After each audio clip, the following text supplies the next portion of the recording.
Hey, what's going on, Agents for Life? Welcome to podcast number 250, a quarter of 1,000. 250 is a big number. It's a big milestone for me. Kind of reminds me of, when my son was younger and he came across this really funny video. I guess it was funny to him, but it's this country guy who quotes things and he just like say about 250, just like that. He goes, "How much does this cost if I change the tire, whatever?" About 250. So here I am. And what podcast this is this? About 250, and I'm excited to be here.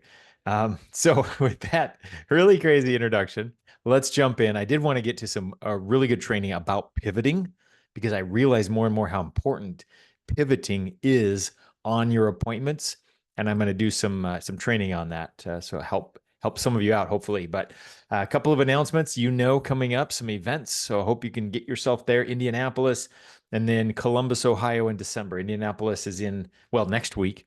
And Columbus is our face-to-face leadership training in Columbus in December. I hope you can make both of those. Make it to what you can. Of course, you need to be showing up on the team calls, the Valdez call, the training calls as much as you can. Be around the people. I'm telling you, when agents drop off and they start to not do well, it's because they withdraw and they're not talking to their coach on at least when you're brand new daily basis. Okay, you need to be plugged in. You need to be around the people. So use the calls, the leadership face to face. Your mentor could be me or whoever your mentor is. You need to be plugged in, chatting all the time. Okay, super important part of our system. So just a quick thought though before I jump in. And this came across my brain this week in some form, and it was kind of I guess, an epiphany. And it says, you may not be the most qualified agent, but you're their best qualified agent. What do I mean by that? Well, let me try and unpack it. Most qualified, there's only one person, right? The most qualified agent. So out of millions and millions of agents, or however many there are, there's only one that's going to be the most, right? If we're talking literally. Well, not all of us can be the most qualified agent, but we can be their best qualified agent. So that's the person they're sitting across from who has some education, who has some good recommendations, and who can get them coverage. Okay. How many times does a prospect come across a life insurance agent? Not very often. So when we meet with somebody, we may be the last life insurance agent they ever talk to. So we are their best qualified because we're sitting right there with them one on one on the video or on the phone or whatever, right? So that automatically makes us the best qualified agent to help them. So if you're not the most qualified, you know what? It's okay. It's okay because you are the best qualified because you're the one talking to them right then. So, kind of an interesting thought. I never really thought about that before until somebody said it. Let's get on to talking about the pivot, the art of the pivot. What do I mean by that? Okay, so let's talk about the pivot. The pivot is really when you've got something in mind, and then there's a curveball that happens. Okay, a curveball. So let's say you're dialing and somebody says, I just got some life insurance, mortgage protection, whatever, yesterday. Curveball, right? We weren't expecting that. Okay. So you pivot. What if you're on an appointment and you're talking to a young person and you're thinking super healthy, they look great, and they tell you they had AIDS, some kind of a bombshell curveball. Weren't expecting that. Pivot. Okay. Sometimes it's an underwriting pivot. Sometimes it's a strategy pivot. Sometimes it's a complete, the whole presentation. We're pivoting like a whole different direction. So there's a few ways that you can pivot, but I want to just plant this in the back of your mind so that you can keep those available because in reality, we really have something for just about every person. If you think about it, we really do. We have something for just about anybody. So, life insurance, let's talk about products. We have something for just about anybody. Now, if you're 92 years old, yeah, we probably don't have something for you. But most people that are still alive, even regardless of health conditions, almost always, not 100%, but almost always we can get something. So you have to pivot based on their health. So it might be that you talk to somebody, they said, you know what, I just getting over cancer last month. Boom, you're a new agent. What happens, right? Deer in the headlights. You're like, oh, okay. Well, underwriting guides would obviously tell you that that is unavailable. So the pivot is, all right, so what options do they have? We're not here to talk to people about what they can't qualify for. We're here to give them what they can. And people aren't dumb. People know that, I'm probably not going to qualify for this, or my health isn't great and it's probably going to be super expensive, right? People understand what they're applying for the most part. And so be real with people and don't feel bad about saying things like, you know what? I can't get you what I'd like to get you or what you were hoping to be able to get, but we can get you this. Okay. So we pivot to plan B, to a better option or a more likely option, because the only life insurance that matters is the life insurance that's in force at the time that you passed away. Quotes, illustrations, they mean nothing. We need an approval. And if the best that somebody can get is a final expense plan, then that's the best they can get because they don't qualify for term. So be prepared to pivot, but just talk them through it in a very straightforward manner. Okay. Based on your health, it doesn't look like term's going to be your best bet. Let's go over here and take a look at what we can get you. Now, I can't get you that 500,000 like you wanted. I wish I could, but that's not available today, and it may not ever be available. Just being honest with you. But we're not here to talk about what you can't get. Let's talk about what you can get.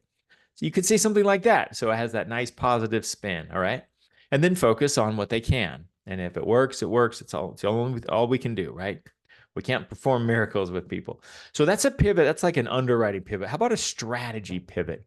So you come into a meeting and, and it could be similar because a strategy could go from term to final expense, and that could be a result of underwriting. So the two could be similar. But what about somebody that wants life insurance or they wants mortgage protection and they say, no, I want life insurance instead? Well, that's an easy one. I just pivot right into, oh, great, let's get you some quotes. I do life insurance as well, right? Or let's say that you're talking to somebody that has a graded policy and you do a review and you find out that they're young and healthy enough to get term or some other coverage for less expensive, bigger amount, you could pivot that direction. So there's a lot of different ways you can go if you know all the arrows in your quiver. Because we write life insurance for a lot of things. We write it for mortgage protection. Okay. We write it for the term and whole life. You can do final expense for funeral expenses. We do income replacement. Okay. Mortgage or life insurance can be for college savings for kids. It can be to protect assets. It can be key person insurance if somebody has a business partner. So if you understand all the ways that somebody can use life insurance or somebody could benefit from life insurance, then all you have to do is keep those pivots in the back of your mind and steer the conversation down a new path. Because maybe it's a mortgage protection lead and you're talking about mortgage protection and you're just not feeling it with them. Well, automatically my brain starts going, okay, what else can I do? How can I help this person? Or rather, maybe a better question, is there anything I can offer to truly help this person? So let me do a checklist. Let me just make sure. And sometimes that's the nature of the pivot. It sounds something like this. You know what? You might not be a good fit here for mortgage protection. So let me just ask you a few questions because there are other ways that I might be able to help you out, that I might be able to help you or serve you. So just a couple of questions. Number one, and then you can pivot to an advanced market ask. Now, this is a great strategy pivot. So we talk about strategy pivots, not mortgage protection. It's an ethos lead. It's not term, right? We find out that those are out for whatever reason. You know what? We're going to pivot to something else. So they don't need that. And we go to, well, how about, do you have any debts that you need to pay off? Are you paying on those? How much are you paying on those? The minimums? Are you paying any extra? So we go into the what? The debt elimination pivot, right? Or you could go into IUL. How are you doing for your retirement? What types of things are you doing to save up? Or you could go into an annuity pivot. Do you have any old 401k money that you haven't that's just hanging out? Or do you have an IRA that's subject to risk, that you're a little nervous if the market crashes, you're going to lose some of that hard-earned money? Is that a thing? Okay. So if we go in and we're sitting down and the expectation, the script is, right, that this is how the appointment's going to go. And it doesn't take us but 20 seconds to realize this is not how the appointment's going to go. Because the client's not following the script, right? They're saying all the things and we're like, I don't know where to go. Just think about the pivot. Just take a deep breath, slow down, and ask yourself, how can I pivot? What else could I possibly offer this person that might be of value? And the only way to know is to ask. People don't realize, okay, you have a life insurance license.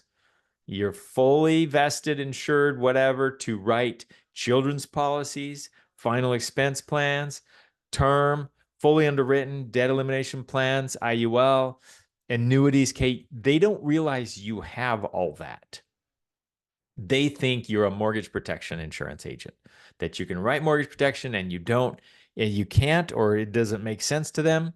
They're done, right? Until they know you do more than just that, they think they're done. So it's our job to pivot and provide value in other areas. I can't tell you how many sales that I've made over the years just by pivoting. And they're like, oh, yeah, well, that had one just today. By the way, are the kids insured? Are you asking that on your questions? By the way, are your kids, do they have insurance? No. And she was like, I didn't even know we should have insurance on the kids, kind of a thing. That was the tone of voice. So talked about that, got her some quotes. We're meeting back up next week. So I'm just saying, like, we have to bring this out. Okay. So if you're going down a track and you're expecting one kind of result and it ain't happening, you've got to pivot the conversation in a different direction, build value there, and try and find a sale in another way.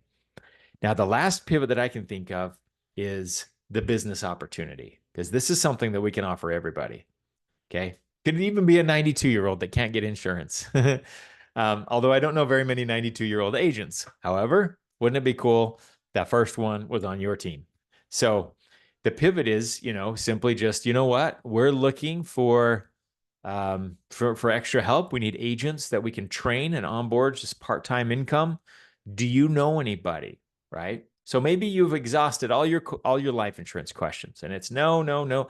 Kids are covered. I've got $50 billion of death benefit. I don't need this. I have an IUL. I've got 10 annuities. I got this and that. I need nothing. And you're like, I cannot find a sale here to save my life. You know what? You can always pivot to the opportunity. We happen to be looking for agents. And if you know somebody, please let me know. I always like to ask past the person.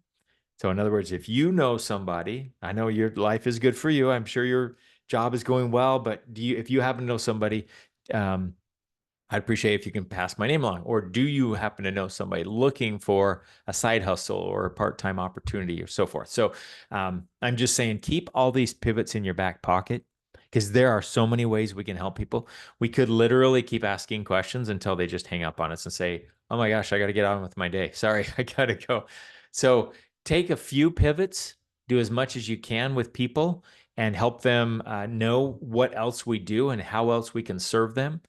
And do your best, because once you get in front of somebody, you have an opportunity. You have so many opportunities to change their life or impact their life in some way, whether it's through a product that benefits their heirs, whether it's through a product that benefits them personally, or whether it's through a new career opportunity, and whatever else you can think of. Okay. So with that, I just want to expand your mind about keeping those different ideas for pivoting your conversation as needed.